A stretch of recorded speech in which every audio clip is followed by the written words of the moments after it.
2020 is almost over, and this year has challenged the core of our humanity more than anything else probably in the history of the world. But it's coming to an end, and I think it's important to take time to be grateful for what we have, even though everyone has experienced losses in different ways.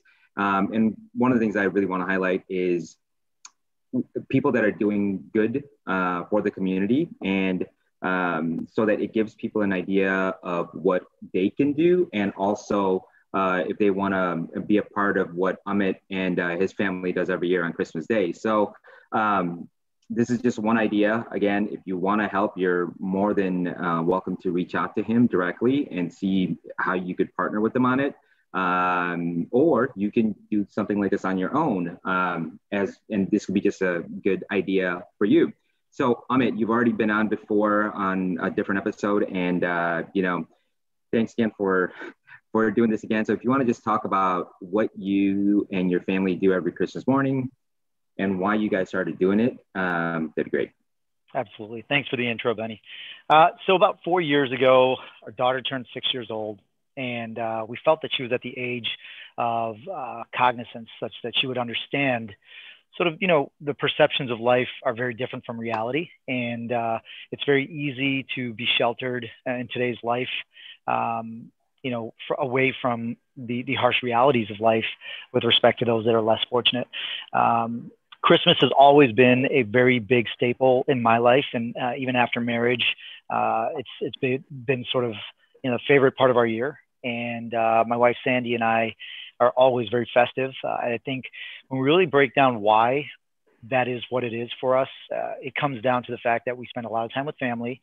Obviously, this year being very different because of social distancing, but it's very sort of warm, from a soul perspective, just because of all that time we get to spend with our family. And so one of the, I think, functions of life that we wanted to really, really focus on as we raise our kids was giving, and the fact that the feeling you get from giving back is way, way more symbolic of happiness and content versus receiving. And it's hard, I think, in today's day and age with that level of instant gratification and technology to sort of focus on that value. But it's something that when my daughter turned 6 and my son turned 2, we thought that we would try to instill in the best capacity that we had. So in 2016, we decided on December 25th, we decided to wake up, allow the kids to have something to eat, open up their stockings. And prior to opening any gifts,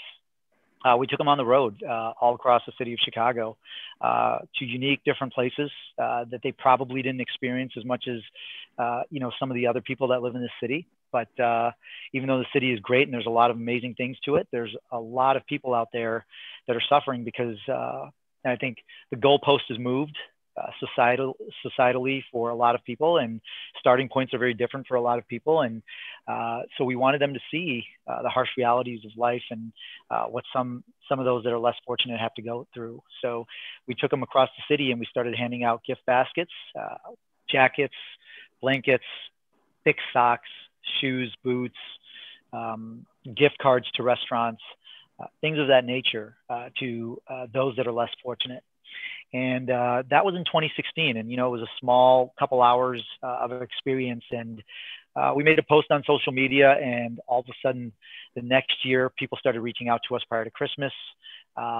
They started donating to us as a family.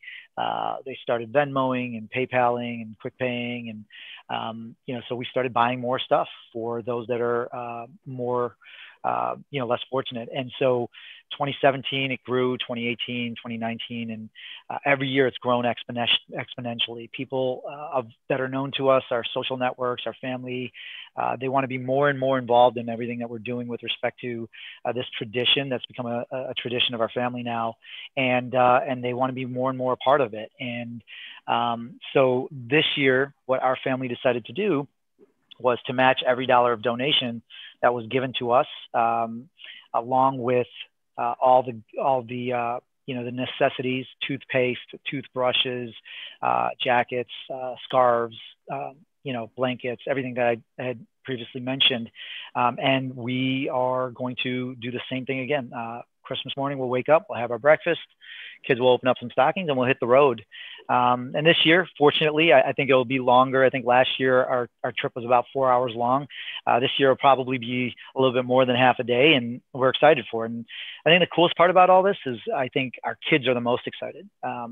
Right around Thanksgiving, they start talking about it literally every day. And so that's what we do. We're not a nonprofit. We don't request people to donate. We just make posts on social media. And I think our family and friends now know that this is sort of a staple of the Kapur's Christmas. And they ask if they can be a part of it because we have very giving friends and family. So that's sort of what our tradition is. Yeah, like I said, I think that is phenomenal. I have a ton of respect for you guys for doing that. So when you say different places in the city, what places do you go to? Yeah, I mean, we head down to Lower Wacker Drive. We go down to the streets of Michigan Avenue. And that's, places where the kids have been so many times throughout their lives. But we actually head down to the south side of Chicago and the west side of Chicago as well, and partake in, different sort of conversations with people. I think it's very easy to get lost in the sort of giving of material items, which obviously are extremely important to those that are less fortunate, especially the items that I mentioned. But I think the experience that we gather the most, and I think the experience that the kids actually look for the most, is conversations. You'd be surprised. It's not a situation where we hand over a gift basket to somebody and then they turn back and say thank you and we move on. That happens, but quite a bit of the time as well, we'll have people stop us and converse with us. And through these conversations, we'll hear about their experiences in life. And as I alluded to before, everyone has a different. Kids. I mean, I know both your kids, and I mean, they're both obviously adorable and smart, but how does that affect your kids? Especially like Nyla, because she's been, now 3-4 years now since she's been doing it. So how did that help you with their mentality? Yeah, I mean, Nyla's 10 now. So Nyla is sort of in the situation where when she goes out, when she leaves home, she doesn't leave home without some cash in her pocket, whether it's $1, $2. Obviously that's the world to the kids, right? But, and the reason why is because if she will pass a homeless person, she will immediately give them some money. And I think what that tells us as parents is they are cognizant of the harsh realities of life, and they're empathetic. And I think those are the two sort of values that we would want them to entail the most as they continue to grow up. It's very easy to shelter kids, in this day and age.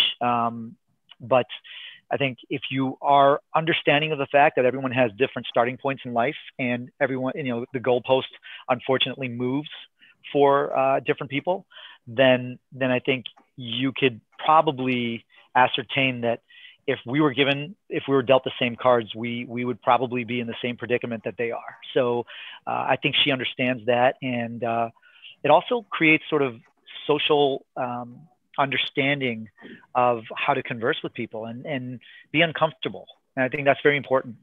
Discomfort really in our opinion, allows your mind to grow. And Nyla and Jaden carry on most of the conversation with people that we meet throughout this process. Yeah, and I think that's phenomenal. And even, what you said about just going down to Lower Wacker Drive or Lower Michigan Avenue.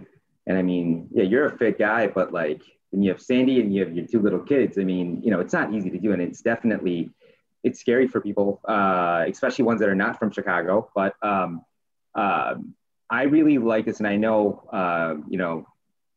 obviously you guys do it every Christmas, but I'm going to just say it, like, if people want more information, if they want to join you guys, like at your schedule, just reach out to you directly and you guys can figure out if you want to do that, or if they want to donate, or if they want to pick your brain and want to do something else on their own, they can reach out to you as well. So I really respect what you guys do, man. You and Sandy, you guys are great parents, good people, love it. Well, thank you. I think I will comment on the one piece of one point that you brought up is that, it is discomfort at its finest, right? I think the root of people's sort of level of discomfort is fear, right? And I think in this particular circumstance, we are actually the ones that are invading these people's space, right? And so I can tell you, quite frankly, for me, there's never been a part of these 4 years that we've been doing this, this now being the fourth year, that we've felt unsafe. That's not to say that the city of Chicago cannot be unsafe. That there's enough evidence for that. However, the majority of people out there are never, I think, never provide that, never give you that feeling. And I think for us, what I would recommend for everyone that wants to get involved is really partake in that experience. Of course, we have tons of friends that are donating, and it's all appreciated. And we have friends that are matching donations. We're matching donations as a family for everyone that donates.